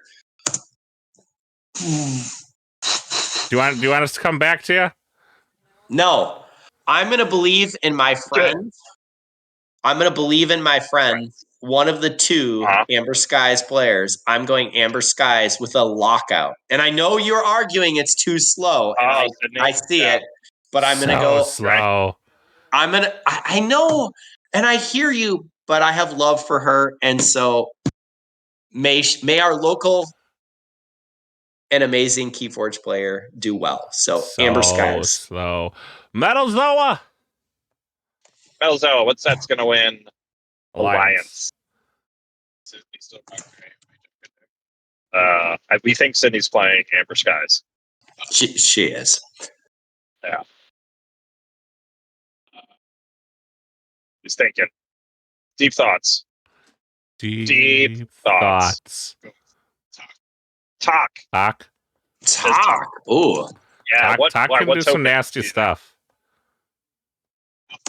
Alpha Gamma is the prediction. Okay. Okay. So lots of archive. Yeah. Okay. You don't get 2 sets, Ewok. I just put in. I have some love. Amber Skies / Coda. You don't get 2. Fine. You get to pick 1 set. Just sneaking Fine. it in. I go with Amber Skies. I'll just be Drazkor's twin, and we're gonna go ahead and win this all. I look at 'Cause my it is the other most monitor for a Yay. minute, and I turn back, Pete. and all of a sudden it says Yay. Amber Skies / Coda. I'm like, what are you doing? Pete? Also, What happens when you have control of the sheet? Pete? Also, Amber Skies. And Amber Skies. Ewok, you're going to have to show me how this search works for house pips, because I've not found an efficient way to do it. It always results in like 5, 6, 7, 8 different search terms per house. So I'm interested to know how that happens. Go for it. So I will share this. This is my tidbit for everyone. It was a pain in the side, but the best way I found to do it is under cards. You have to put it says any of these cards. And so I can individually put every single card that has an enhancement. So I put Tatu Gratu, Fancy Donovan, Fiendish Apprentice, Serene Game Changer, Vested Herald, Ghoul Keeping, and literally listed all of them. And then under copies, you can put in 1, 2, and then you can see. That's what I found. If someone has an easier way, I would love to see it. But that was the best way, because it's not efficient. It's not, but that was the best way to do it. There has to be at least 1 copy of each card that you put in that list, though. So you're excluding situations where 1 common appears. I don't know, what's the most times a common could appear? 4 or 5 times? None of them are common. No, it's 4 copies. So if Balsam Crean shows up 4 times, that would be in there. And there are examples. He's just searching for any deck that consists of any of those cards. And so by searching, he's not limited. Like he's not just any decks that involve those cards. And so as a result, still all not of the cards you're searching for. No. Yeah. So as a result, Nurian J. Spark Puppa the 9th has Bossum Crean, and it has a total of 4 of them. So it hits the threshold of having 4 of those cards. And then you can kind of see it actually ends up having more because of there is a disc or a Geistoid card that's also popping in. But you would need to do a separate search for Bosun Crean and then whatever. We can talk about this at a different episode, all right? Fair enough. Fair enough. Oh, he's done. Got it. Almost 2 hours here. I am going we're just getting into the sweet spot here for a Keyforge. I got about 2 hours and 12 minutes to this drive. He's still driving, man. I am going with technically that's Melzoa. I am going with the dark horse AOA. Really? Okay. Yes. I guess Jenka is live. With Martian Generosity now being taken off of the list, it does not matter anymore. Not only that, you now also have help from future selves, and with the other one that allow you to do crazy, wacky stuff. So I believe it will be AOA. Yeah, and that's why I put in Coda. That's why I put in Coda, because Coda has the option to actually have Battle Fleet. It has help from future self, and it has Time Traveler that can be repeated. Like, all of that makes Coda that much more efficient, especially with Control the Weak. Yep. It's a one-horse pony that has to lean heavily into it. But I don't think that deck or those pods are going to be on the East Coast. And so that's why I'm still going to stick with Amber Skies. I think Donut's dad's going to be there. Well, we will see. I think that's what he's rocking. Okay. So, all right. I don't have official confirmation in this, but I thought I heard something somewhere. Yeah, Morgan, this Alliance convo is taking longer than an actual Alliance game. True. Yep. All right. All right. And then, all right. So final, we already did Archon. Basically. Yeah, we did Archon already. You just kind of did it up top. What set? Yep. So, what set will be played for Sealed? Will it be Prophetic Visions or will it be Ember Skies? Ember Skies. Are you going to take it there? Okay. I think it is possible we might magically find a Prophetic Visions deck in our goodie No. bag, but that is not going to be the. I think that you're going to see potentially Crucible Clash, but I don't see Prophetic Visions. Oh, really? Yes. Are you sure they're even done designing that yet? No. No. Like, I don't think Crucible Clash we're going to see. They were all in their post. They're like, "Look how done we are with Prophetic Visions." I was like, "I see nothing about Crucible Clash," and I think that they're like, "Oh shit, we did say we were going to design this." Much like every other bonus set ever, it'll just be thrown together. So and this is why we don't need things. We don't need bonus sets. Do the 2 sets we're going to have a year and do them right. Do them right. I agree. Was last year sealed all woe, or did it switch to Grim Reminders for some? No, it was immediately Grim Reminders. Yeah. So they did not have a change in it whatsoever. It was all just Grim Reminders. So the GR was out already. GR was out, right? Yeah. So I thought it was because it's late this year. Like we already had GR in the game found, so that's because they're designing it still. But anyway, right. let's keep going with this. Ewok, what do you got? Okay, I'm going Amber Skies. Okay. I think that's where they are. I don't think that they're prepared for anything else. Metal Zoa and Amber Skies is a really fun sealed set, so I'm excited. Go back to that statement. I don't know if I agree. I like it, but I don't know if I would say really fun. I mean, the problem that Amber Skies has. I've had worse sealed experiences. Sure, I've had worse sealed experiences too, but the problem that I find with Amber Skies is that because the creature control, specifically targeted creature control removal, is missing, that it does come down to who can build a board to be able to win. And that hurts at times. Yep. I think the top end, because you're going to be opening 3, and then you can alliance or put things together, I think that it gets a little bit more fun, and you're going to see some decks that have some more pizzazz. But that's not what we're talking about right now. What we're talking about right now is what set will be there, Pete? Or Metal Zoa, what set will be at Metal Zoa, what do you think Rochester? The sealed Rochester set will be?